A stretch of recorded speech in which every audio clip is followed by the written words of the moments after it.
The following podcast has been paid for by the new Pod Order.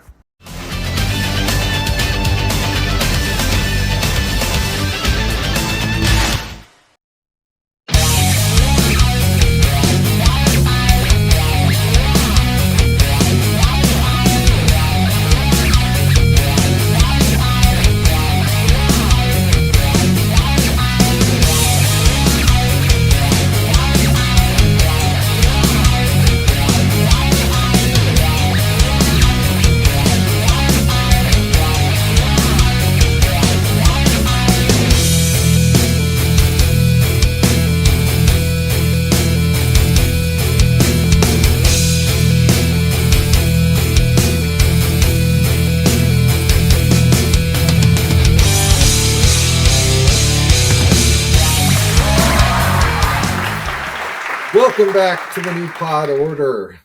We are in our second half of our coverage of the Hog Wild Pay-Per-View, August 10th, 1996.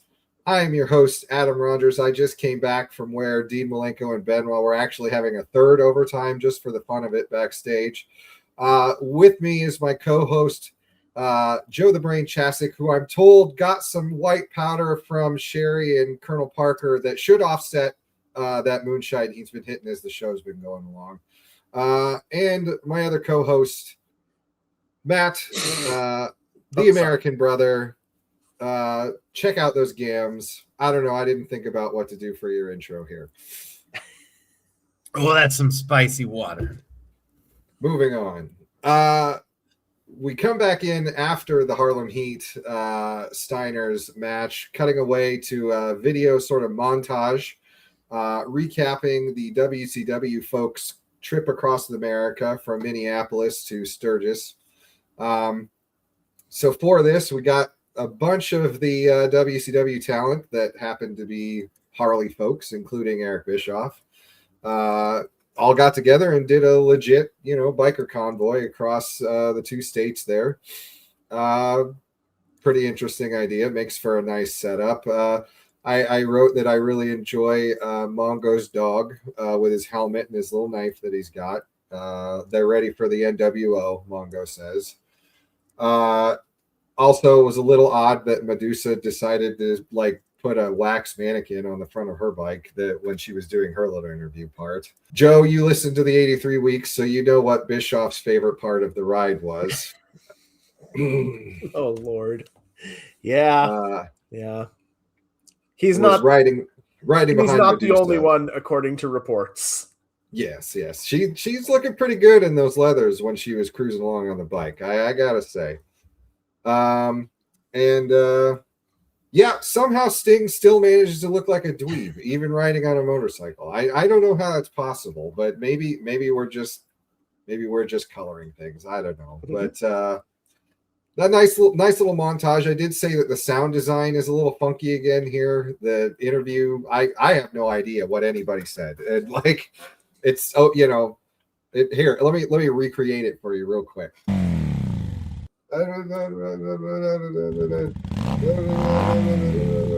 Motorcycle WCW.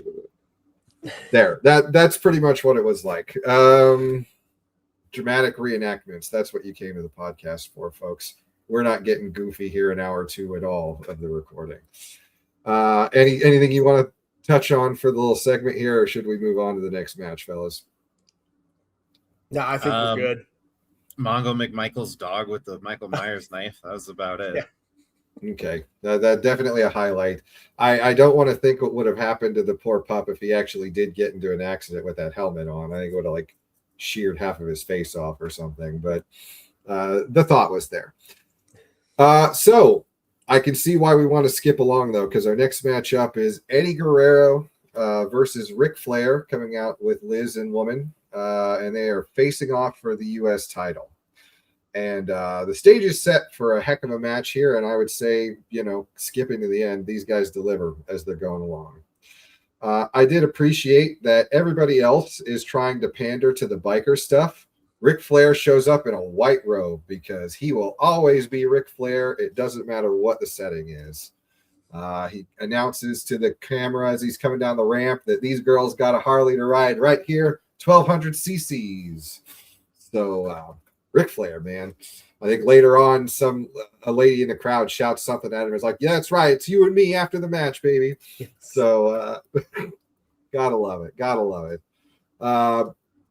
Our BAC update, for those of you joining back in, our brain alcohol content. Our update here can be best described by quoting, Ric Flair is mentally sharper than Eddie Guerrero. Which I think I got it pretty close. What do you think, guys? I think that's about where things are at this point. We start things off as Flair matches kind of often do, where the upstart face, is kind of one-upping Eddie. Flair's trying some of his stuff. Eddie's not having it. There's a kind of a funny little shoving thing here where like Rick shoves Eddie. Eddie shoves Rick and he goes falling backwards. And like the ref tries to talk to him. So Rick shoves the ref and then the ref shoves Rick and Rick almost bumps for it. That I thought was pretty funny. Then he slaps Eddie and Eddie just slaps him and takes him off of his feet with it. So it's things that are not that different than what we've seen from Rick as we're in the beginning here, but there's just, I'm even kind of having a hard time putting my thumb on it. Maybe you guys can help me out, but there's just something different about the way this feels versus where we've seen Ric Flair matches that are, very much this is the Flair match. Joe, maybe save me here, jump in here a little bit and expound. I think as much as anything, I think this is the best wrestler that we've seen Flair paired with. Uh-huh. I think that Eddie is an asset when it comes to going ahead and going with the flow and not just saying, oh, it's a Ric Flair match, we're going to do Ric Flair things. Mm-hmm. Or at the very least, we're going to put a different spin on some of the Ric Flair things. Yeah. Yeah, and I think that you can kind of tell that even this early in Eddie's career, Rick already has some respect for him too, with the sort of things that he, lets Eddie get in as this goes along. It starts out or early on in the match, they actually kind of they do blow a spot where Flair goes to like slam Eddie and he kind of just loses him and he drops on his face. But I think that they both do a pretty good job of selling that the fuck up kind of hurt both of them. I think Rick's in kind of holding his knee. Eddie rolls out to the outside. In that AEW crowd that would have really loved the Malenko-Benoit match, you might have got a "you fucked up" chant right here at this part. But with these fans, I think the sell kind of saves it. Matt, is that kind of about where you're thinking things are here? Yeah, I actually was legitimately concerned for a second because, it looked bad enough when he dropped Eddie, but then Flair popped up. He wasn't a knee. It was his wrist. He was sitting there going, wrist, and shaking his hand. So I thought, because you could see it when he went to be the base for whatever Eddie was going for and lost him, that he came straight down with Eddie onto his wrist. So for a moment, I was concerned not only about how drunk Bobby was, but how injured Ric Flair might actually be. And how bad Eddie tweaked his knee on the awkward landing, because again, kind of like the Ray Dragon match from the very beginning of the show, Eddie is either legitimately hurt, or he's doing an amazing job of selling that knee. Yeah. And probably a little column A, a little column B. I would like to take a moment too to co-opt your BAC check-in and quote my favorite line of the night from Bobby the Brain Heenan that happened right here in my notes. He says, "I'll tell you something about Eddie Guerrero," and then just stops for 60 seconds, and then you hear Ric Flair. And I'm like, I wrote in my notes, is Bobby okay? Real talk. Is he having a stroke or something wrong? Because I had yet to parse how drunk he was. And I was like, maybe we just take Bobby out of here and we go to a 2-man booth from here on out, because it was getting bad. That might have been a good idea. It's also literally seconds before the whatever happened on that back suplex. Right before that, Flair powders. Eddie climbs to the top rope. Woman goes and positions herself between the two of them so that Eddie won't dive on Flair. and Dusty goes back to the, see the devil woman, all that, the devil five. Yeah. And Bobby just comes in over the top of Dusty, and woman is so beautiful. Yeah. Yeah. It's kind of it's the vibe of the end of the night at the bar. You're so pretty.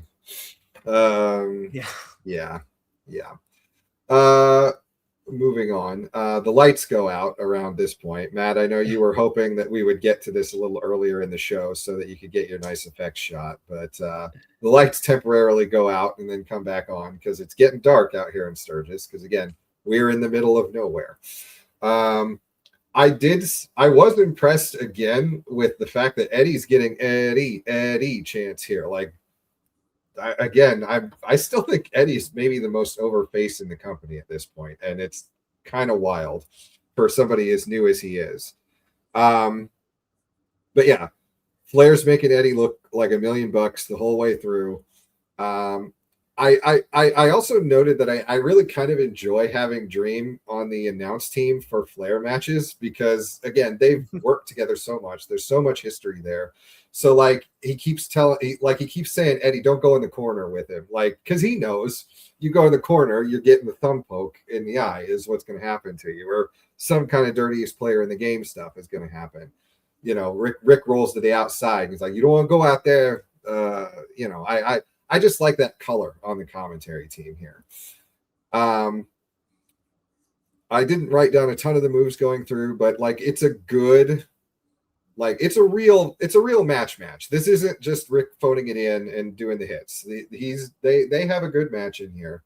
I did enjoy that after like the Flair flop on a chat or on like a slap, Flair gets back up and like Rick like thumbs him in the eyes twice, and Dream is like, I don't think that hurt him that bad. And then Rick just low blows him. He's like, that hurt him that bad. that was a good call.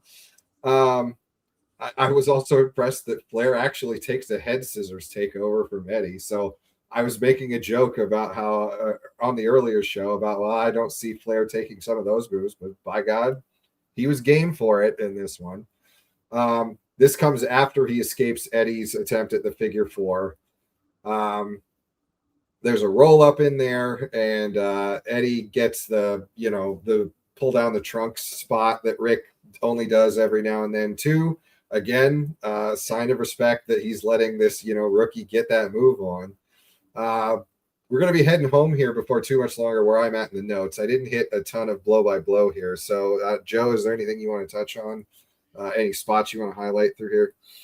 I think we've actually, yeah, there is one that's going back to the quality of WCW officiating. We get a sequence shortly before Eddie shows us the full moon, where they're on the Eddie's got Flair in a side headlock down on the mat, and not once, not twice, but 3 times. Rick rolls him over sideways so that the ref can go ahead and count 2. Even though Eddie's shoulders are never on the mat at any point during any of it. Yes. I was going to say it's not necessarily a highlight, but at one point after the low blow when Eddie was rolling around on the floor, everybody's favorite drunk uncle pops back up and says, I haven't seen Eddie grab his stomach like that since the last time he had a bowl of his mom's chili. And I thought, good Lord, what are we doing here? I should have known you wouldn't let that one go. No, it's in my notes with the what the hell right afterwards. And I'm not sure if it would have been worse sober than it was drunk. If that makes sense. I think you'd have got the line either way. Well, sure, but like I don't know whether Bobby being as drunk as he is makes it better or worse, I guess. I don't know, but somebody's got to keep it down for old Uncle Lair because he's not here for this thing. So Bobby is game for the job. But our finish on this one, Eddie goes and gets the frog splash, but he seems to kind of hurt his knee when he lands, which now that I think about it, since he was kind of working the knee with that weird, botch thing earlier, now I'm kind of wondering, like, did they figure this ending in the middle of it as the way to sell out of it? Because, we kind of saw that with the psychosis and Eddie thing, where they had kind of a rough landing on the outside, and that created the psychology as it was going through. They're both so smart at what they're doing. You end up kind of questioning yourself a lot. Like, maybe the botch wasn't fake. Maybe that was supposed to happen and that was part of the story. I don't know. But it does give us a clean way out of this without, taking anything off of Eddie, because, the knee's messed up and dirtiest player in the game's not going to miss an opportunity like that. So, I can't remember if we get the chop block in here, but we probably should have. We get the figure 4. He's in the ropes. Woman comes over to give extra leverage. We get the rare pinfall finish off of the figure 4. You don't see that super often, but as we cut to the end with Bobby just sort of Ric Flair. Ooh. Let's go over to Matt. What's your edge and revs on this match and your closing thoughts? I really liked the match. I was really surprised how well Ric Flair worked as a lucha base outside of the botch at the beginning. Obviously, that one at the beginning was bad, but he's taking lucha moves. He's protecting Eddie and keeping him safe. I don't know how I feel about the ending. At this point, I was jonesing for a clean finish. I understand that it's the Rick thing where you're going to have that cheaty figure 4 thing. I don't think in my recollection, Eddie was still moving around when they were counting the 3 count. So it didn't do a great job with selling a pass out into the 3 count pin. Overall though, it was still a good match. I think I gave it 3.5 engine revs. I could have been higher with a little bit better of a finish, but overall it was still a good match. Nice. Joe, was Eddie moving around, or was he being moved around by the fact that Rick was like dry humping the air while he was laying on his back trying to cinch in the figure 4 more? That is proper figure 4 leg lock execution, sir. And I think that there are many decades of Ric Flair matches to back up my point. I'm not arguing that it isn't proper figure 4 execution. I mean, you are correct. Rick has done it a lot over the years, and very few people have had anywhere near as much success with the move as he has. I'm just questioning whether Eddie was actually still squirming, or at least of his own volition. Fair enough. I've gone back and forth on this match. The first time I watched it, I absolutely loved it. The second time I watched it, I thought, well, maybe I was just really into the novelty of Eddie and Ric Flair getting into the ring and mixing it up. And now sitting here talking through it again, I think I'm like halfway between the two things. I feel like this is like a 2.5 rev match. There's just everything that isn't a botch, and there's only a couple botches, is really solid. I feel like there was just a little bit too much stalling that didn't really ever lead to anything, though. That's fair enough. Matt, I think in one of the earlier shows, you said you were disappointed with like one of these dirty, finishes. Maybe the one with Conan. And you were sort of hoping, because this is the era where Rick can still go, you were hoping to see like a real, Rick match. And I think this one, at least, I think is that. Like, this isn't just the phone in, do the bits and get out of there thing. I think he really put the work and the effort in on this one. But next up, we get some work and some effort from Mean Gene, because he's going to go interview the Giant. Jimmy Hart's there too. I guess the Giant needed a second interview tonight because Ice Train interrupted the other one. Maybe, I don't know. But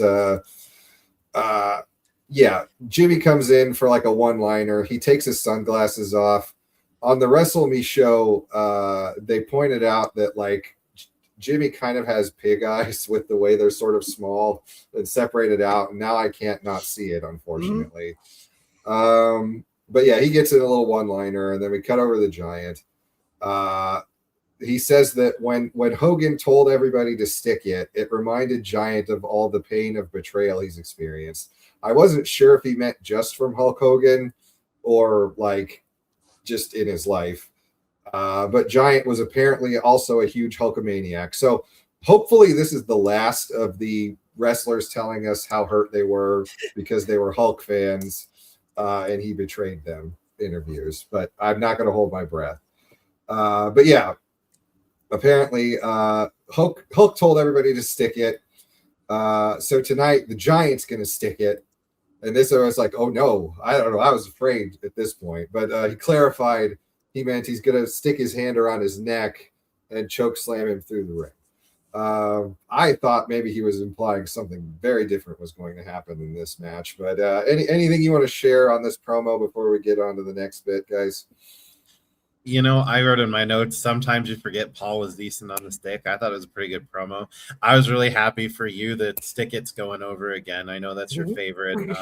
One of the early WCW moment catchphrases that we've got here. So I'm glad to see Stick It is still going strong.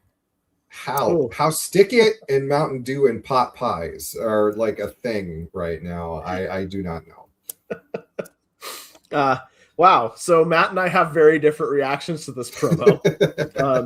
My notes after I summarize the promo are, Jesus, that was awkward as fuck. The Giant is definitely not a face. Well, that's true. But he is trying so hard to cut like a classic Hulk Hogan style face promo. Right. Well, and you think about what happens in the match, maybe he is kind of setting something up here, but I don't think it works, but there is at least clearly some thought going on with this. And, you know, Matt's just getting that spicy water in. So, you know, he's all over the place right now. And to be fair, I do think that the Giants' delivery of this corny bullshit is pretty good. It's just completely 100% cornball shit that doesn't fit what his character is in any way, shape, or form. I think he did a great job getting over poorly written material. Yeah. I think that was more my point than more that it was a 5-star world-ending promo. That's fair. I may have misinterpreted the. Sometimes I forget how good Paul White is with the mic.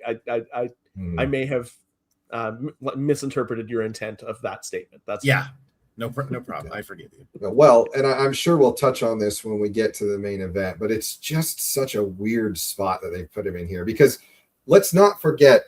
The man literally attacked a face and injured him so that he lost a match earlier tonight. And now he's supposed to be like, yeah, rah. He's trying to give a face promo. Like, what?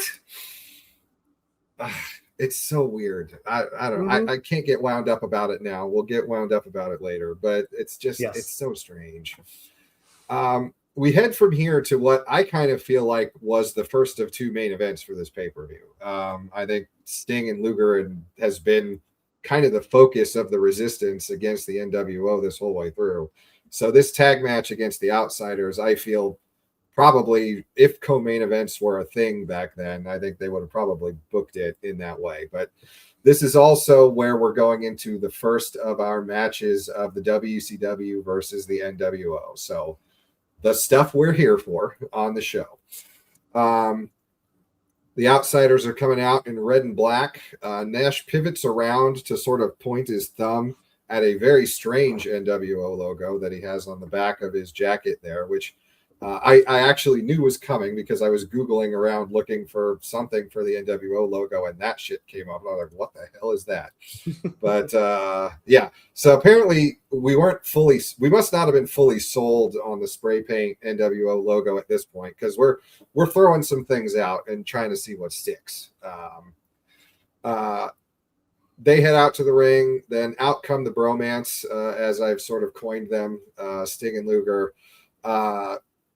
Sting coming out in a bandana with that Freddie Mercury tassels rainbow jacket he's got on. I wrote down, it makes my eyes sad. It just, I don't know, man. Like, he's trying, but it ain't. I think I noted that I think this might be the gaudiest jacket I've ever seen a wrestler wear. Yeah.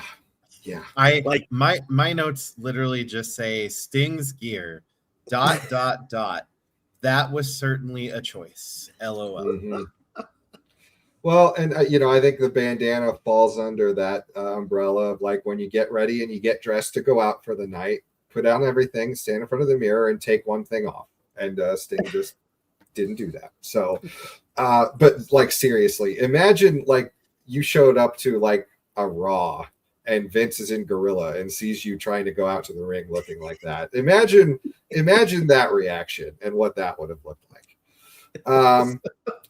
So this is maybe a little bit of a deep cut, but to me, it kind of feels like maybe DDP dressed him for this match. It's not impossible. So Shivani makes an interesting choice of his own at this point, and decides to like put over the Buffalo Chip campground and the contests that go on over there, and throws it to a drunk Bobby Heenan on live TV to comment about that. And I was just like, oh no, there's a lot of ways this could go real wrong real fast.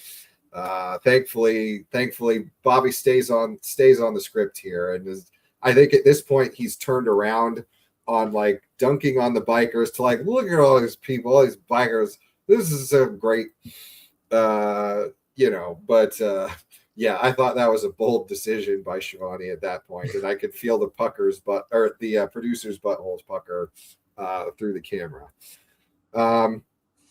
Outsiders do a quick rock, paper, scissors for who's going to go first. Hall wins, so he squares up with Luger. So he throws his toothpick out at Sting. Classic stuff. Apparently, Shivani and Dream forgot that the Macho Man made a deal that he wasn't going to be here tonight because they ask, well, where's the Macho Man? How come he's not out here? That's a factor we got to think about. It kind of is a shame that they did do that because, like, Randy is another person that this crowd would have recognized and gotten behind. So, missed opportunity there, I think. And more importantly, they cost us a whole damn segment for our show. Oh yeah. Well, yeah. No Savage Scale tonight. In honor of him, even though he's not there. Okay. It echoes across eternity. Hall gets in at the beginning with Luger, and he out wrestles Luger, which is fairly believable. But it doesn't really. I wrote in that this kind of touches on some of the things that like the NWO gets sort of criticized during this era because it makes him look like a chump, and like Hall, especially if there's going to be a weak heel out of that tag team, it should be Hall. So him like just, stretching Luger basically and getting him down and getting up like, whatever. I thought that maybe is a little too harsh, for what the story they're trying to tell here is, but it comes around back when Luger gets control.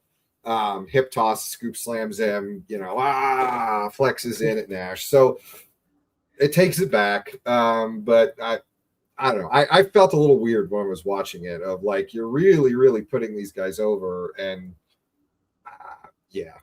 Also around this point, Dream cracks and says that the helicopter, which same.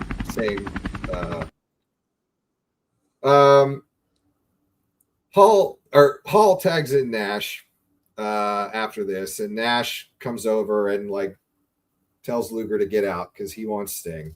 Clearly, Nash has been watching some tape and he knows who the weak link is in the team. So let's get Sting in here, please.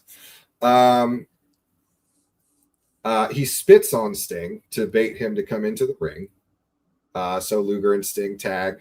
Sting comes in and spits on Nash, and I'm immediately struck by a mental image of them doing a yay boo, but where they're just spitting on each other back and forth. I think that would have been an instant classic if they had gone there.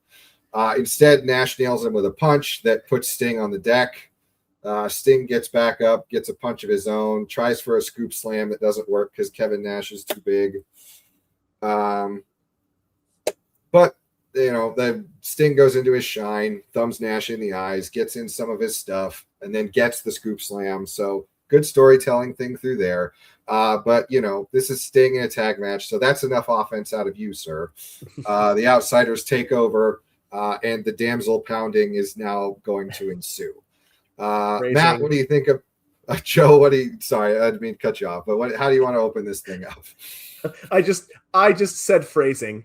Fair enough. The damsel pounding. Boy, yeah, no, I can't really agree more with the fact that they're not doing a good job of making Sting and Luger look like any kind of a threat to these guys at this point. I feel like that initial flurry of offense that Luger got maybe should have been the first thing that happened in the match, and Hall counters it by out wrestling him. Might have been a more solid way to go with it. On the other hand, when Luger did get his offense, it was a new move, a hip toss. I don't think we've seen that from him yet. Then he had a knee lift and a scoop slam. So that was 3 whole moves without a punch or a clothesline. Good work, Singer. So, progress. But yeah, it's a Sting and Luger tag match. We all knew that before very long we were going to end up with Sting doing the Ricky Morton face in peril role. Yeah. Matt, anything you want to add? Yeah, there's a few things I want to touch on. One, just coming into the match from looking at the two guys. Yeah, Luger's really Luger's really muscle bound, but it had never really struck me until I was watching this pay-per-view how much bigger Hall and Nash, especially Hall, are than both of the Luger and Sting pairing. And I talked about it earlier in this, I don't remember if it was Discord or what, but I had kind of forgotten these earlier Scott Hall moments where you just you forget how effortlessly charismatic he was and how gifted he was in the ring. And it for a moment, it really made me sad that the alcohol and the drugs kept him from ever getting the main event title push that he probably would have gotten otherwise if he had been more reliable. But outside of that, I mean, it was a great beginning. You got in some stuff. You're seeing Hall and Nash working good heel stuff. So yeah, good stuff. Mm-hmm. And I'm going to jump ahead a little bit in my notes here because a thought actually occurred to me while I was watching this is that, we've all seen so many Outsiders matches that it's okay, they're doing the Outsiders thing. I think I literally write they're playing the hits as they're going along here. But the reality is these guys have not tagged together all that much before this point. I'm not sure they ever did when they were in the WWF. And so for them to come in and have this level of chemistry together as a tag team right out of the gate is actually really impressive to me. It's just a thought that occurred to me as we were going through here. Ric Flair. So we're in the beatdown phase now. Heenan is having such a great time. He forgets what's at stake and says he doesn't care who wins, which, Dream jumps on him at that point. That might be a mistake. That might be him being a heel, and kind of teasing fuck or whatever. I'll be in the NWO. I don't care about. But yeah, playing the hits. Hall gets the follow-away slam. He gets his discus punch. They're doing the quick tags. Scott's, taunting him by booting the side of his face over and slapping him in the back of the head while he's on the ground. Nash doing the foot chokes in the corner, drawing the ref so Hall can cheap shot him. Some big boots. That crotch splash, thing that Nash does in the corner where it just kind of runs in and kicks his foot up in there like that. Classic stuff that is not classic at this point. It's the guys doing their moves, but doing it as a tag team here is a new twist on it. Yeah, guys, I don't know. I don't have a cool segue for this part. What do you guys want to Hey, say there? I was gonna say you didn't mention one of the Outsider Classic pairings of their moves where you had, I don't remember, Sting had gotten a little bit of offense, but Nash immediately got him in the air, snake eyed him, and then as Nash was walking away, Hall came back and clotheslined Sting down as he was bouncing back. Just the stuff that like you said, classics, but right now aren't classics. So yeah, no, I mean it's been a great match to the point where we're headed right now. Headed towards the finish. Yeah, and of course, being a proper face tag team partner, Lex Luger is facilitating all of this by constantly leaving his corner and drawing the referee's attention away from what's going on in the ring. I did have Luger, could you stop being so dumb in my notes, but I let that one go. Yeah, there's just something about being the tagged out face partner that your IQ just immediately drops like 20 points while you're standing out there. But hey, the classics are the classics for a reason. Sting at one point accidentally, this is the spot, but like he got hit by something and he falls down and headbutts Kevin Nash, which gets a "this I like" from Shivani.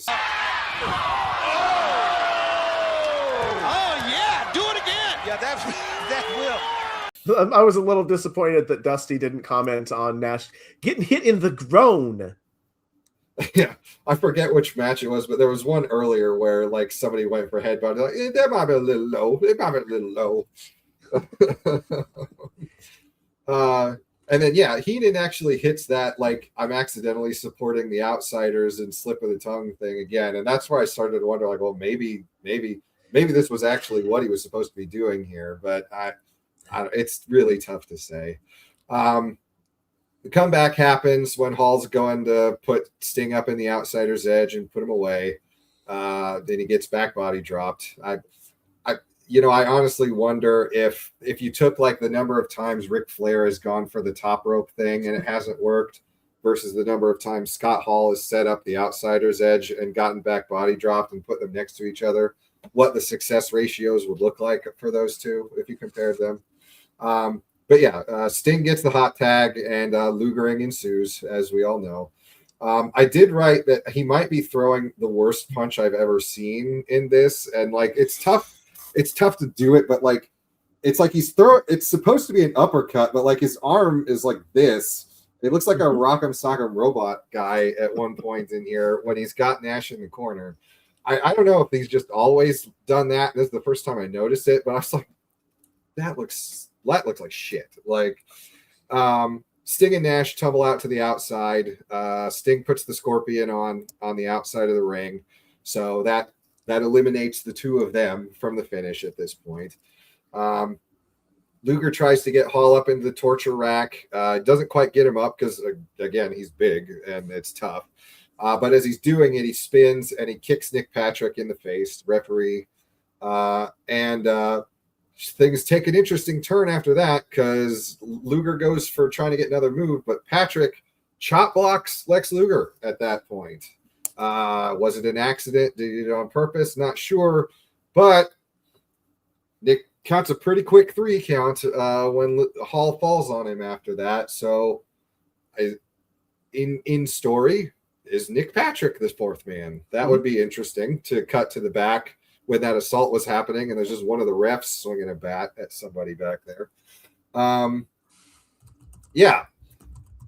think, I'll save some thoughts here. But for the finish of the match, Matt, what do you feel about the finish here? Like, it's interesting. It's an interesting angle, but I don't know that it worked. How do you think about it?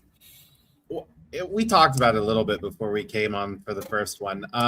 If that's how you wanted that spot to go, I think the execution was just a little poor. And I don't know if the timing got thrown off because Luger failed to get Hall up on the first torture rack, if that was how it was designed to set up the kick. But Patrick taking the kick and then stumbling around for what felt like an eternity before turning to figure out where Luger actually was to fall down into the knee didn't work for me. It's just in my notes it put, oh great, it's another poorly executed finish. So yeah, my dogs apparently don't like the finish either, if you can hear them in the background. But yeah, go ahead. Well, they were woofing the first time, so at least they've been consistent. Yeah, But no, fair enough. yeah, I didn't like the finish. I don't know. Are we revving at this point? I'm not sure where we're at. Are we semi? If you want, go for it. Sure. So I separated it. The match itself, and I could expose myself as a big outsider's mark here, but the actual match itself, I had rated pretty highly on our rev scale, maybe 4.5 revs. The finish itself, to me, was worth -1 rev because the finish was just terrible. So like play the rev sound backwards, and that's what happened. So yeah, aggregate that score. That. The technology exists, damn it. It's real to me, damn it. Anyways, the aggregate score of the match was somewhere around 3.5 revs. I think if it had a good finish, you'd have been at a really good match. But I'm going to hand it over to Joe because I'm pretty sure I'm just a outsider's mark, and he's going to come in way more negative than me. So go for it. Yeah, Joe coming off the top rope with the big elbow. Ooh, yeah. I mean, we got to get as many references as we can in at this point, right? Mm-hmm. Boy, I didn't think it was going to be that transparent what I thought of this, but yeah, Matt and I are on very different pages with this. I kind of also broke it up into two separate parts to aggregate my feelings about it. I thought the match was worth about half a rev as a wrestling match. I was not entertained by this wrestling match really at any point, other than a couple of, whether they were intentionally funny or not, things that Heenan said on commentary, or Heenan and Dusty said on commentary. However, the fact that we got an actual important piece of storyline progression in this match, I thought actually, whether it was well executed or not, and to be clear, it was not well executed, which was a big part of why I was low on the match overall. The fact that, boy, I didn't think we were getting Nick Patrick shenanigans this early. I thought we had to wait a little while for this, but it's a significant enough storyline progression to display the kind of power and influence the NWO is already accumulating and wielding that bumped it up to 1.5 for me. Yeah, and I'll be curious to see where they go with it from here, just because, like, I think there's an interpretation that could have come from this that, like, Nick wasn't really, like, bought and paid for in this, but, like, Luger makes Hall kick him in the eye, and it almost plays like Nick is like, motherfucker, and he just takes his knee out and then, 3 counts him, and maybe, like, it's a slower turn than that. I don't think that's what's going to happen, but, like, could be. That could work. Like, that would at least kind of make sense for the way the thing played out. Yeah, and while, yeah, I think Matt had it right. I think that a big part of the screwiness with the finish in terms of its execution, I think, is on Luger not getting Hall up cleanly for the rack. Because to me, it looks pretty clearly like Patrick goes to one knee to go for the knee, and then realizes that he can't do it because Hall isn't up in the air, stumbles around, and then does the dive. And you can tell that the chop block itself, really, really well done. You can tell that Nick Patrick is the son of a wrestler who actually trained to be a wrestler himself from that spot. Yeah. I feel like Rick was waiting in the back to give him a high five on the chop block execution, because that was Ric Flair couldn't have done it better himself. Right. I think the other thing that really doesn't help the finish is Shivani and Dream really don't sell it as much as they should have. Like, they're puzzled. They're like, what just happened? And it's like, well, it's pretty obvious what happened, guys. Like, it was right there on the screen. You saw what happened. Maybe they're just tired. They've been here all day too, and they've been handling, Bobby this whole time. So, maybe they just don't hit it that hard there, or maybe their instructions were to be ambiguous about it at this point, even though what happened in the ring didn't back that up.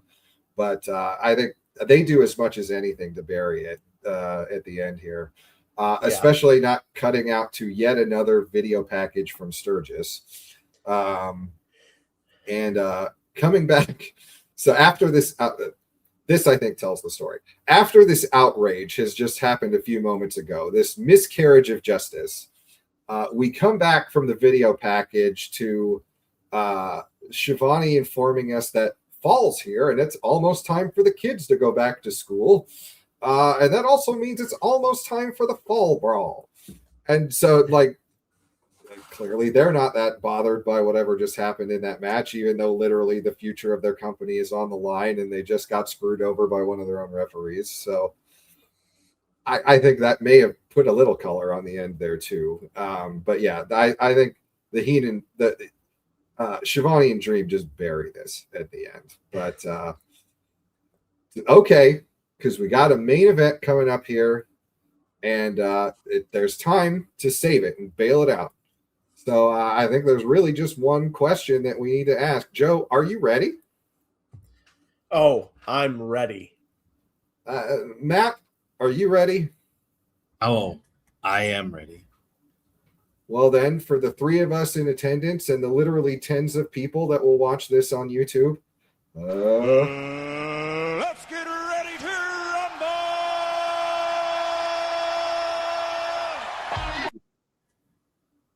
Yeah. Oh, it even hits the Hogan entrance music on the back end of that.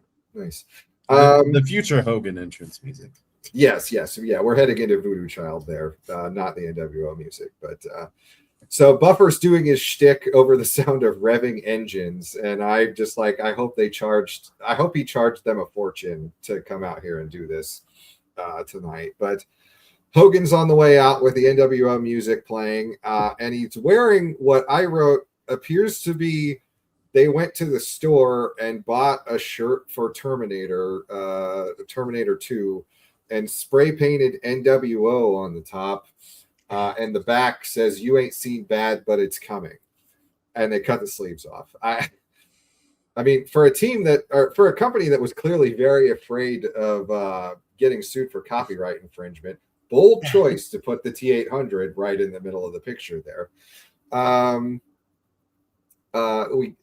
We get yet another. I put in another BAC update as he's coming to the ring, and Brain is. You never bothered me that he turned on him. Yeah. I always knew the guy was scum. Yeah. And I actually put in my notes, because this was before I had Googled it to see if he was drunk. I put in my notes, direct quote, "If he isn't drinking right now, they should really have him sent for a stroke evaluation because he is slurring his ass off." And then right after it says, "Update, he was drunk." Because I Googled it right after that. Mm-hmm. Well, and I somewhere I think in between here, I think the truck stepped in, and I think he's a lot quieter. I feel like they kind of turned his mic down a little bit.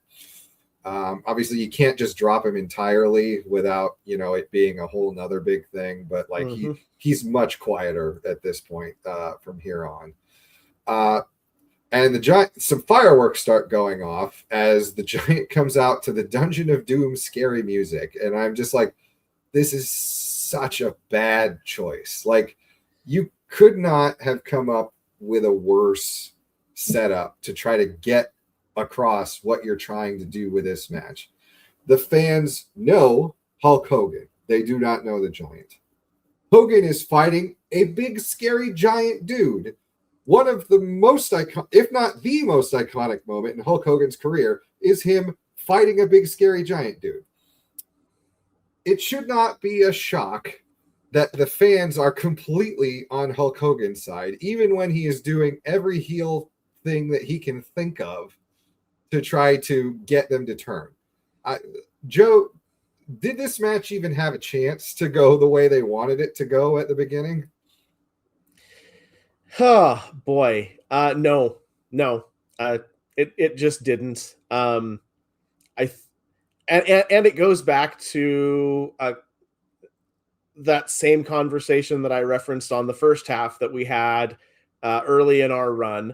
about the fact that it feels like they're really kind of hot-shotting some things here that they don't need to hot-shot.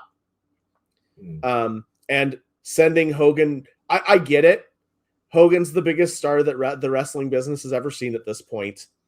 He's just the literal fact that he turned heel automatically makes him the top heel in the company, regardless of the fact that your world champion is a heel. But man, they've just completely hung the poor giant out to dry here. They haven't given him any time to develop any kind of an actual babyface gimmick, or I don't know, maybe put the belt on a transitional champion so that Hogan can work against somebody who is an actual babyface. This is one of those. I'm not sure what the right plan was for this show, for the main event of this show specifically. I can really confidently say that this was not the right plan.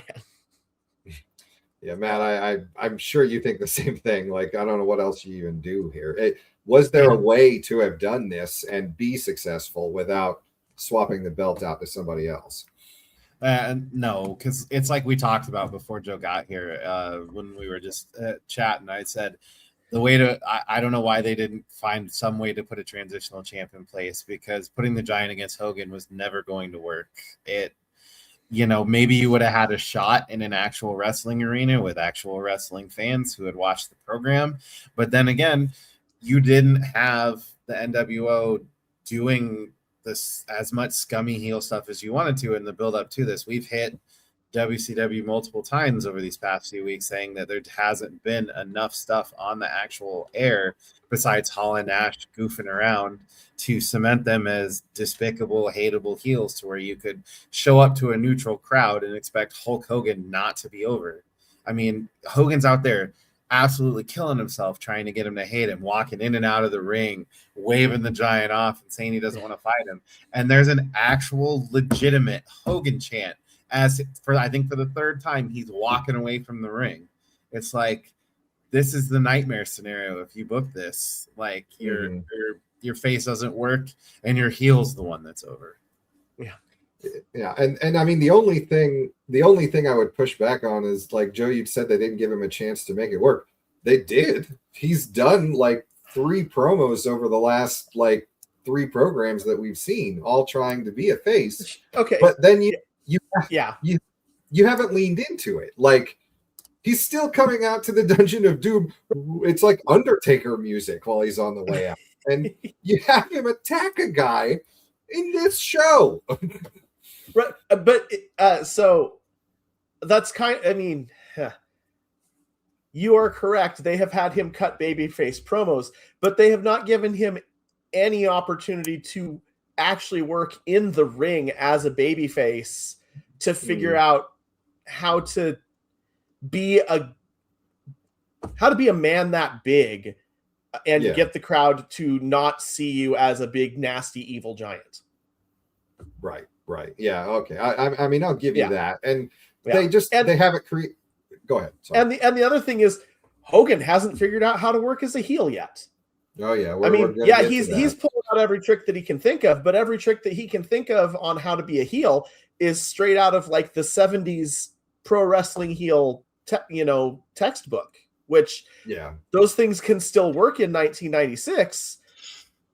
But he's not adding anything in that is any more recent than maybe like 1981 that a heel would do. Yeah. I mean, some of this stuff is just like straight up Jerry Lawler, kind of heel stuff as we're going along. I mean, I think maybe the other thing that they could have done is give it a personal issue of some kind. Like, Giant's motivation is just to keep his title at this point, and that's it. Like, they even haven't had him be like, I love WCW and I'm going to protect him, at least protected as far as I can know. But like, if you're going to do this right, like, have the outside. It's just because it happened later, but have the big boss man steal his parents' body or something like that. Like, do something. You get what I'm saying? Like, give a personal issue here. Like, Yeah, 'Cause figure out a way to make him sympathetic. Yeah, yeah. Give him a reason why he's so mad at these guys. Like, Yeah. Anyway, I mean, even if the idea behind this angle is at some point on one of the shows, they single him out while he's by himself, and they do a 3-on-1 beatdown. right. Have him come in nursing an injury from something like that. You know, give him a reason to actually use those baseball bats that they were carrying around backstage, beating on people who were smaller than them. Right. Yeah. Well, I mean, the 3-on-1 can't be fair. It's got to be like when they jumped everybody in the back with the bats. But yeah, I agree. Go ahead, Matt. Oh, I was just gonna say, to do a 3-on-1 attack against the Giant, you would have had to have all three of them there at the same time. But that's neither here nor there. That's also fair. This is true. I mean, if they could have brought in a fourth man with, you know, as early as they wanted to. Hell, if they could have done it, they could have done that angle on this show to get the Giant some sympathy and get the NWO some actual honest to God heel heat. Yeah. Well, we don't have much of that here. What we do have is, I did point out that there is a really cool shot during the entrances where the Giant, like right about when he gets to the steps, this cameraman, who maybe also might be the MVP of the show, like pivots around behind Giant, and you get this really sweet shot of Hulk up on the middle turnbuckle, like with the lights behind him in the dark, giving like a "come on, bring it on" to the Giant through there. That's your VHS cover, 1996 WCW production people. But like, I wanted to highlight it because we're not going to have many nice things to say about this. And that was actually a pretty effective thing as it goes in here. Of course, he's telling the Giant to bring it on. And then as soon as the Giant brings it on, he runs away. Classic, stuff. And like, I mean, this is probably what heels have been doing to him for most of his career. So, this is what he knows how to do as a heel. And it's all this kind of old school weak heel shtick, which is weird because he's Hulk Hogan, for crying out loud, and he's supposed to be strong. But he won't come in the ring. He does like the "I'm threatening to walk out back up the ramp" thing, which, he thinks better of it and comes back. Rather than what, I think a lot of the times they would do, where like, the face goes out to go get him and make him come back. And, either the face gets some shine because he's like dragging him to the ring and beating on him, or, the heel cheats and gets over control that way. But he just kind of has to remember, oh yeah, I can't win the title by leaving. So I guess I got to go back. Shivani comes up with a brilliant insight that the Giant should punch Hulk Hogan and choke slam him and pin him. Great work. Mad Nesk in his commentary on that one. But yeah, we hit the first phase of the match where Hulk comes in, Giant hits some kind of move on him, and Hulk runs away. And I wrote that this takes approximately 30 minutes of time, or at least that's how it felt. We've kind of made our opinions here, but do you think this was the right way for Hogan to approach this at the beginning? Maybe that's a question, Matt. Is like clear. It's clear what they're doing is that they're trying to put over how strong the Giant is and that Hogan is intimidated by him. But is that right? And did they execute it right, Matt? No. I don't even really know what to say. Ric Flair. Okay. Fair enough. Moving on then. So now we enter Gams. Now we enter what I called the test of strength phase. This feels like another 20 minutes of our lives go by.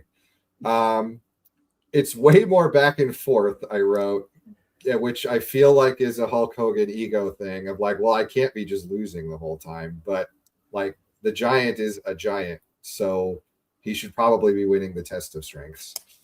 That Hogan takes control because Jimmy pulls the ref over with his microphone so Hogan can knee him. The referee comes back and chides Hogan, and you can hear him say, like, did you do something? Which is weird because what he did was legal. He just kneed him while he had him in the test of strength. Maybe it's not the cleanest fighting thing, but it's not against the rules. So back off, ref. We come out of the test of strengths into some standing arm bars that force the Giant down to the mat. It looks ridiculous.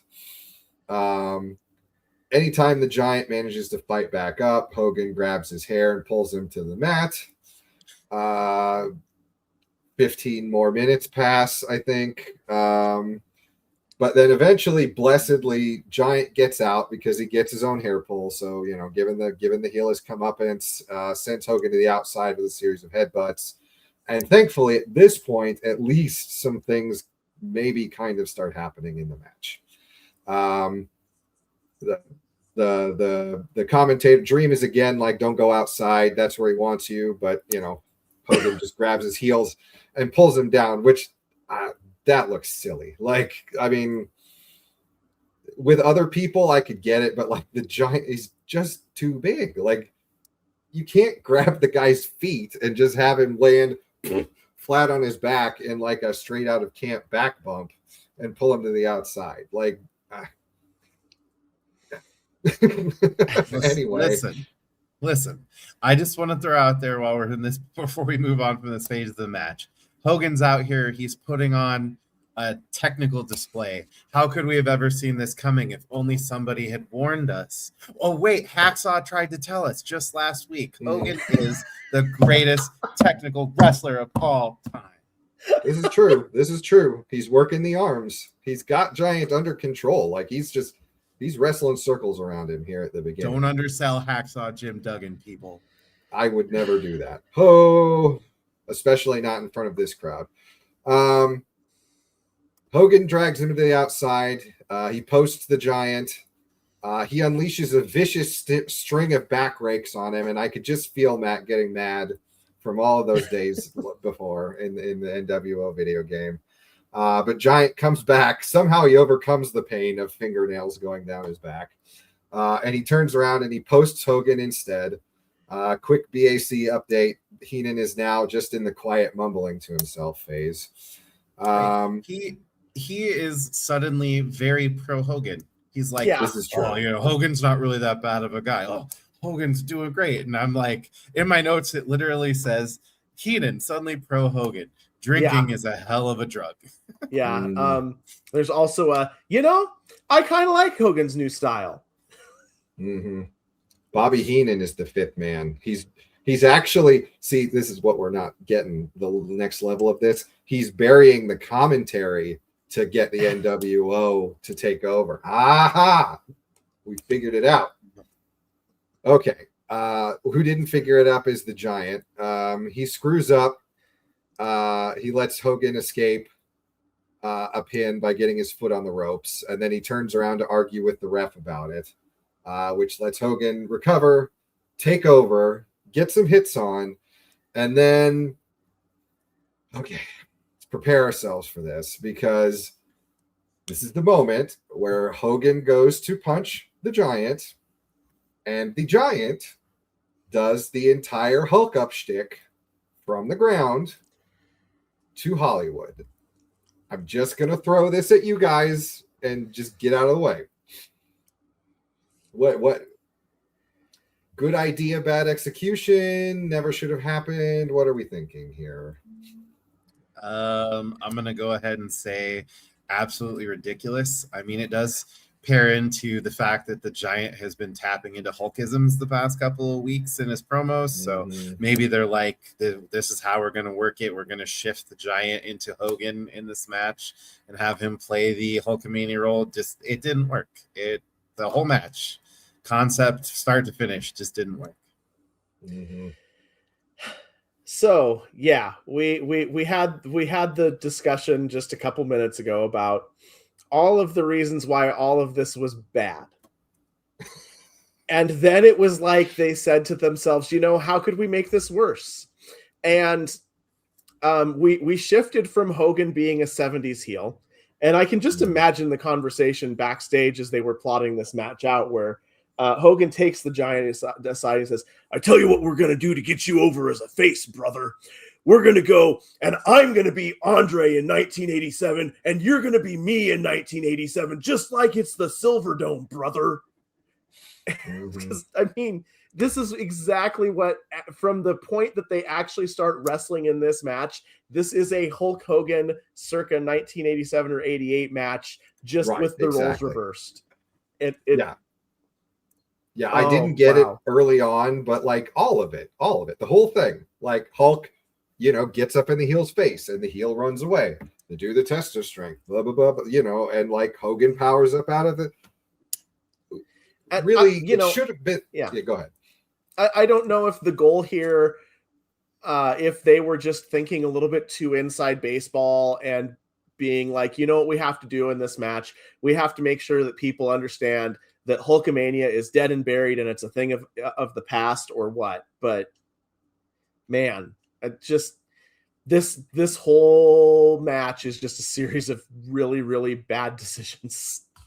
Yeah, I mean, really, we should have seen it coming, because ultimately, in Hulk Hogan's mind, the best way to get the Giant over as a face is for him to be Hulk Hogan. We should have seen that coming, honestly, given who we're talking about here. But yeah, the big Hulk up. We're shitting on it.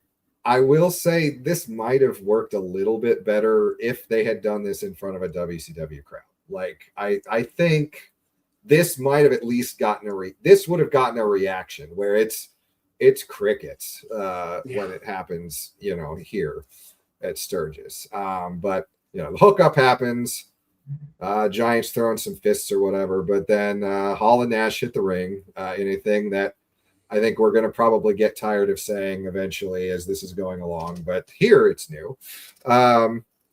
Hall gets in, he gets choke slammed for his trouble. Nash steals Jimmy Hart's megaphone because I guess he thought he needed that. He's the size of the Giant. He should have been able to fight him, but whatever. He's got the megaphone, but Giant choke slams him too. But then, Hogan gets the megaphone, lays him out on the ground for the pin, for the 1, 2, 3.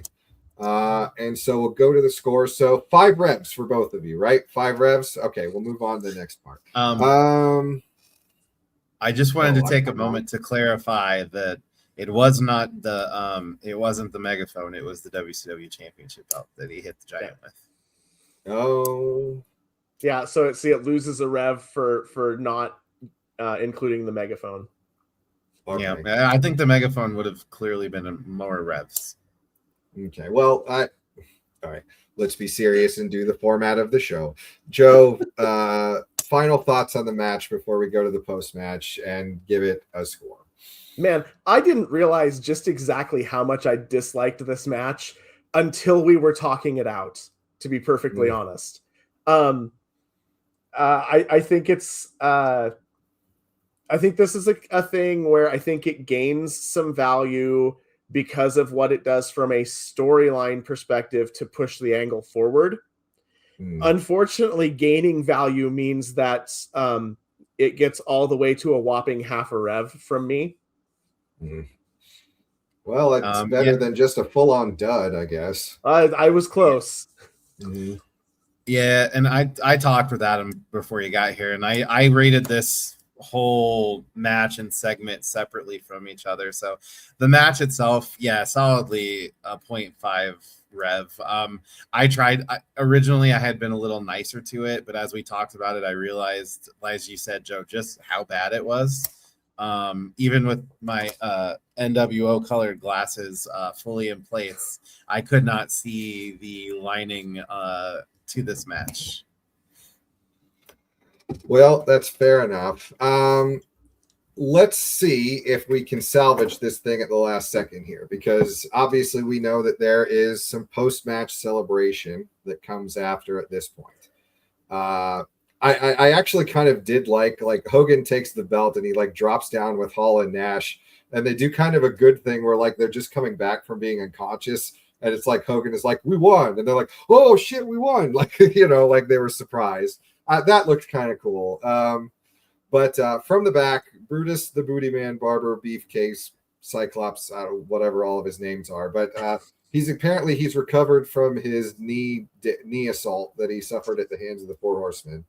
And clearly the Horsemen have made a tactical mistake because they've driven Booty Man into the welcoming arms of the NWO. He's coming down in his own NWO Terminator t-shirt.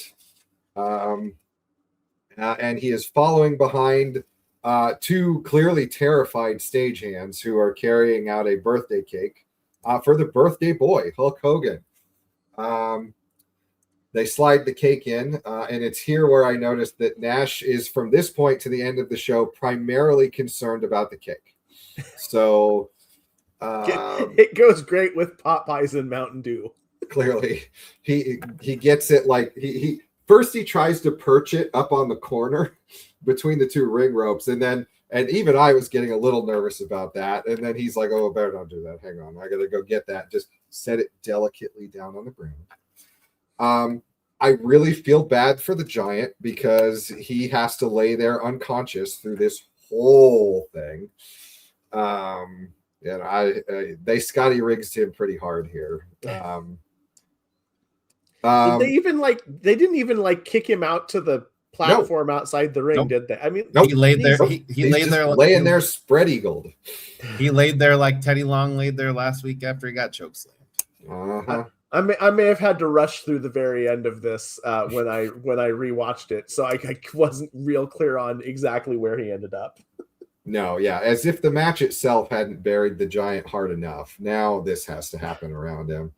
Hogan gets on the mic. He says that his next target is Flair. So again, confirming what we've kind of been talking about, that this is building to a Horseman NWO showdown. And he gets on, and they kind of touches on the Arn Anderson attack thing. And Flair showed his down card, dude. That he's got a weak spot, which is his friend Arn Anderson. This is different than the NWO, because in the NWO they're so powerful because they never mix business. Pause as we realize the thing we were about to say doesn't sound good. With friendship or pleasure. This is New World Organization level of improv on the fly by Hulk here. But the NWO never mixes business with friendship or pleasure. And to prove the point, after Booty Man goes into a long discussion about how he and Hogan have had this 22-year friendship, just like the 20-plus year friendship between Flair and Arn.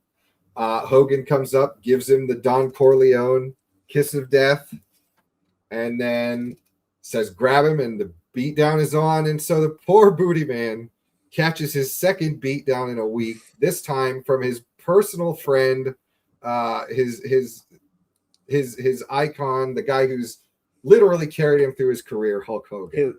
His heterosexual life partner. Yeah, let's not get into those rumors. This has been a blue enough show as it is. I said heterosexual. It's a beatdown time for the Booty Man. I won't do the slapping that booty around jokes this time. And I think this is a good demonstration here of the difference between Flair and the Horsemen and the NWO. I think that this is a good underline, underscore, exclamation mark, circle on y'all, you thought you've seen heels before, you ain't seen shit. On, as the back of his t-shirt says, you think you saw bad, but you haven't seen it yet. I do feel like that they missed an opportunity for Kevin Nash to jackknife the Booty Man into the cake. I think that would have looked pretty sick. But I think Nash has just really looked forward to having a piece of that later, that cake. Not that booty. Hang on. What am I saying? But there was a birthday present jammed into the cake by the Booty Man on the way down. So even more just like the Shakespearean level of tragedy for the Booty Man here. Nash brings him the present and he unwraps it, and it is a can of black spray paint. And There's another great shot where Hogan like test sprays it up into the air, and the camera, like the light, catches it just right so that you can see it. So good. And he turns around and he spray paints the NWO right across the title belt. Maybe the execution in the match wasn't that great, but the spray painting execution of getting those letters on there cleanly, 5 reps. I don't think I could have done it. I think it would have looked like blurry crap if I tried to do that, but he's got it perfect on there. We cut away as the celebration continues, heading back to the back, presumably. Dream comments on like basically just the outrage. So they are selling this. They're not burying this like they did with the Patrick turn. And I mean, it's legitimate. Like, this is a title belt that he has worked and held in his career. It has all of this legacy behind it, and to see it, desecrated in this way is an insult. And I think I've heard that like there was some legit like shoot heat that they got in the back for doing this from some of the old heads, in and out of the company. They wrap it up. They don't know. The future is uncertain. Are they in the NWO now instead of the WCW? Dream says no, but we're not sure. We cut things off. Heenan doesn't get a chance to say anything at the end. Probably a good call. He gets out wait 6 times before it just cuts out. I thought that was great. Heenan had something he absolutely had to say, but production said no, drunk Uncle Bobby, and just flipped the switch. Yeah, no, Shivani was on camera, so he couldn't just be like this, but I mean, I think that's the spirit of what was happening there at the end. But yeah, we'll start with just the post-match of the main event here, guys. Matt, does it redeem the main event? Does it redeem the match? I treated them as separate events, but yeah, it does. Like, in my mind, for what this did to set the NWO up moving forward and to change the business, so to say, and get things moving in the right directions, I think we are 5-revving that last segment, jumping the Bootie Man out after he put himself into the NWO without permission. And I don't know if they ever tore his shirt off. I was trying to make as many Sons of Anarchy jokes as I could. I don't know if they ever removed his cut, but I thought it was really effective. So yeah, 5 revs from. See, I thought it was different. Like it's interesting that you thought like that Bootie Man was just like, yeah, guys, I'm in the club. He was doing like an R-Truth into the Judgment Day thing or something. Like, I thought that, legitimately Hogan and the Outsiders were like, yeah, buddy, come on out. Here's a shirt. Come on down to the ring. You're one of us now. But either way, it's compelling stuff in my mind. And yours is just as likely. Oh, I also wanted to say one thing that we didn't mention. For as cool of heels as this group is supposed to be, the first thing Hogan says when he gets a mic, and I typed it out, was, yo, yo, yo, the NWO is the way to go. Like, did Sting write that? Honest question. And then I'll pass it to Joe. My headcanon is definitely that Hogan set the Bootie Man up here. Yeah, brother, bring the cake, bring my present, we'll induct you into the family. I mean, it's unfortunate that there was no kind of angle to set anything up with it. Well, maybe not unfortunate. It might have been neat if we had an angle to set it up. But as far as does this post match redeem the main event? I am of the opinion that shitty match was irredeemable, but I don't think it needed to redeem the main event. I think that it is completely its own thing, and as its own thing, it's almost as effective as the actual initial turn. You just the unfortunate. I don't think that the image of the belt being spray painted is quite as iconic as that image of Hogan dropping the leg on Savage. Mm-hmm. Like one of them translates much better as a moment, just seeing the image. But I mean, I think it's about as close as you could get. Yeah, fair enough. I mean, maybe it's less the moment, because I agree, when it actually happened and he was spray painting it, I had a weird feeling of like, oh, that's it, huh? Yeah. I mean, points for execution, but I think it just went so quick.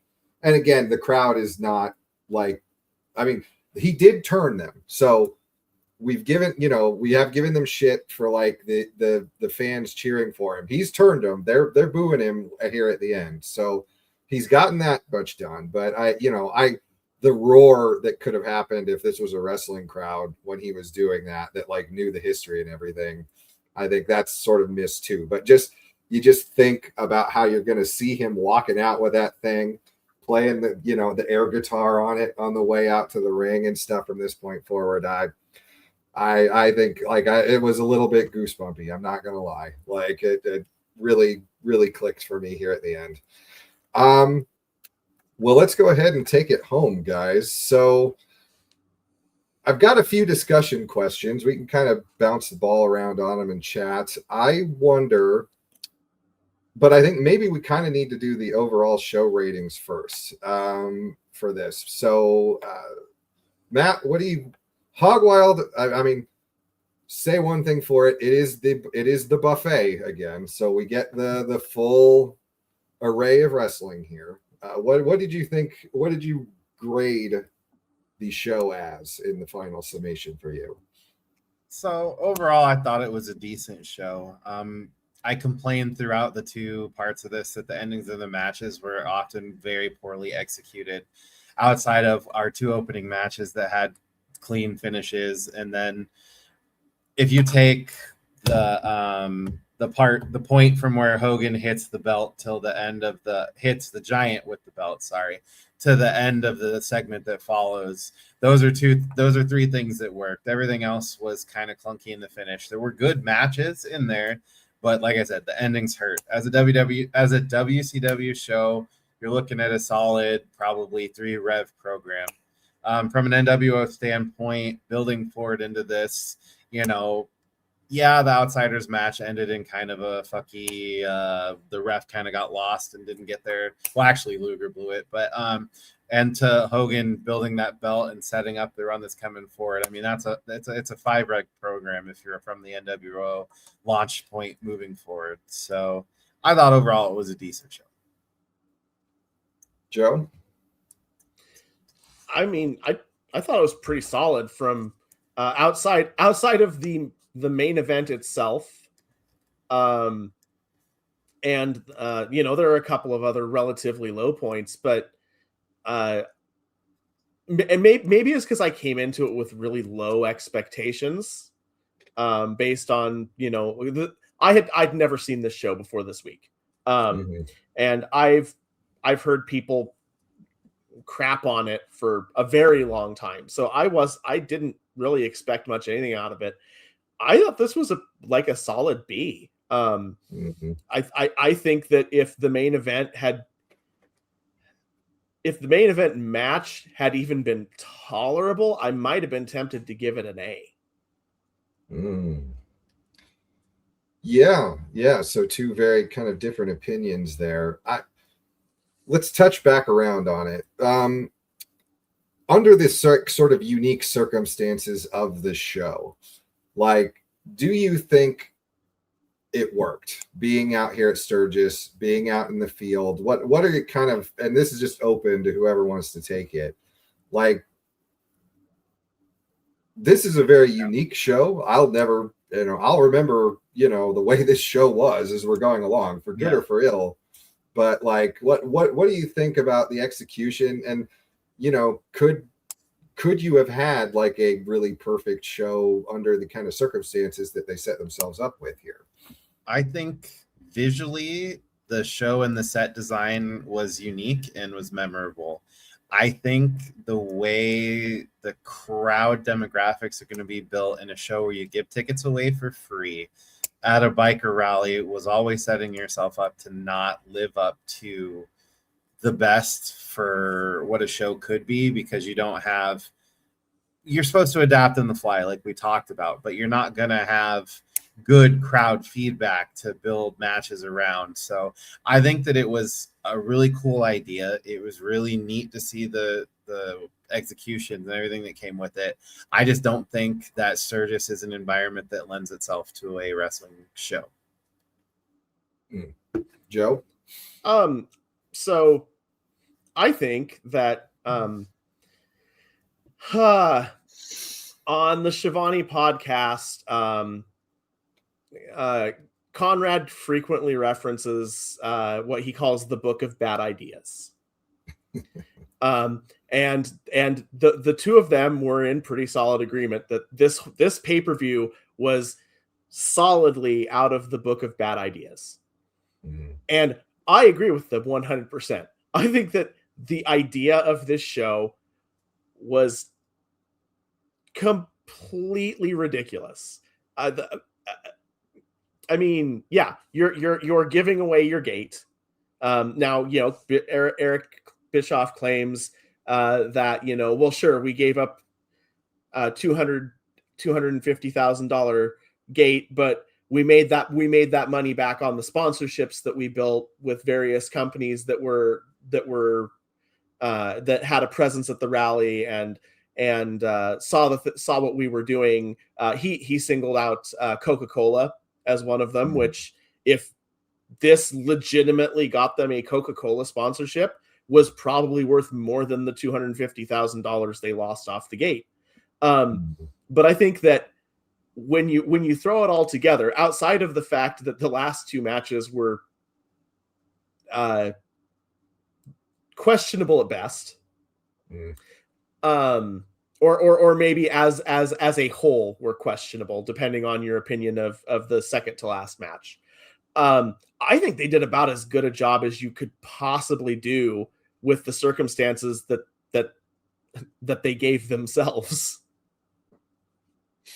That's fair enough. I think it's a really unique idea, and I think there were parts like that did kind of work. I mean, the crowd, I think, let me put it this way. I think if you were doing a show that was not this NWO storyline and all of this kind of meta story that you needed to put in here, and this was just like, this is a normal thing. Macho Man's going to wrestle Hulk Hogan for the title. Ric Flair and this, Eddie Guerrero that everybody likes will be on here. I think you could have been successful here. I think it lands in a weird place because of trying to get this storyline forward.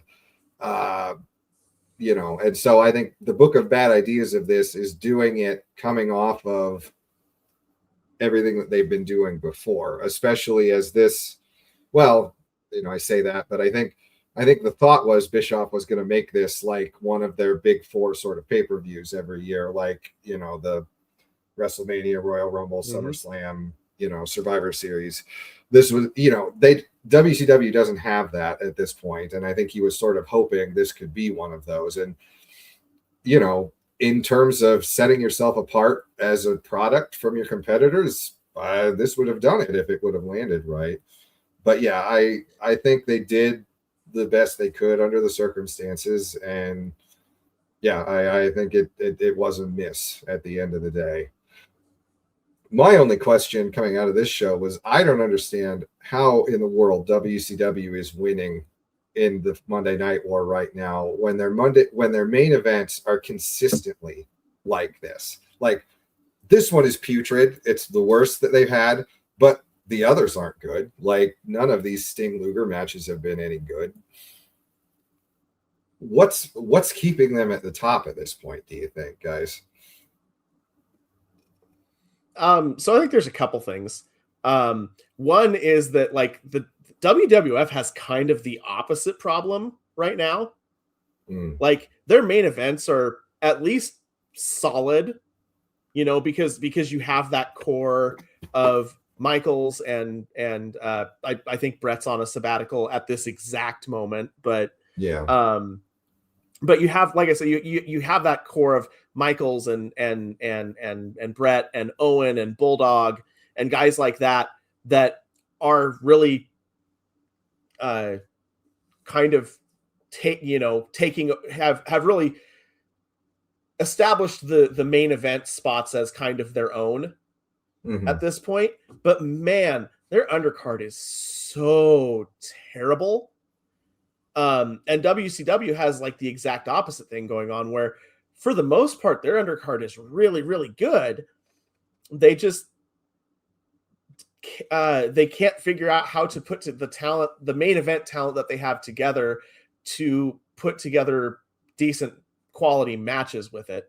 I think the thing that's saving WCW right now is just, I think more than anything, I think it's just the fact that people are so interested in this NWO storyline. I really think that has caught people's imagination, and the fact that you don't have to sit, like, yeah, you're getting crappy main events, but the stuff that you're sitting through to get to the main event is a lot better than the stuff that you're sitting through to get to WWF's good main events. That's true. No one is getting slopped with pig waste in any of the WCW shows, so they've got that going for them. Matt, anything you want to add there? No, Sorry, I was just gonna say, I adjust my camera. I remember this time in wrestling, and I remember that it was always you'd tune in to see what the NWO did on WCW. So I think that take from Joe makes a lot of sense. Yeah. Okay. I realized that I didn't give sort of my letter grade at the end of this. I think that I'm kind of in between on what you were saying there. I think I would put it at kind of a average C sort of a show, and then I think I'll give it a little bit of a nudge just for, you know what, I'll give them credit for the audacity here. I think WCW is trying to be the rebels and the disruptors. Was it the right move? Did it work? Debate amongst yourselves, but they tried something here and they made a product that was unique.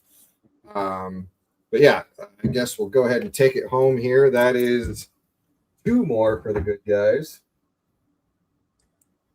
up on our count. So the current record stands at 3-0 NWO over the WCW. But if you've come along with us through this journey as we've been making our way through Hog Wild, we appreciate it. Do us a favor, go over and check out our sister show, Analyzing Attitude. They're doing some great work over there through, I think, arguably the hottest part of the Attitude Era here in the 1998 times. So definitely worth a listen. Contact us on our social media if you've got some thoughts on what we're saying. But yeah, for the New Pod Order, I've been your host, Adam. He's Matt. He's Joe.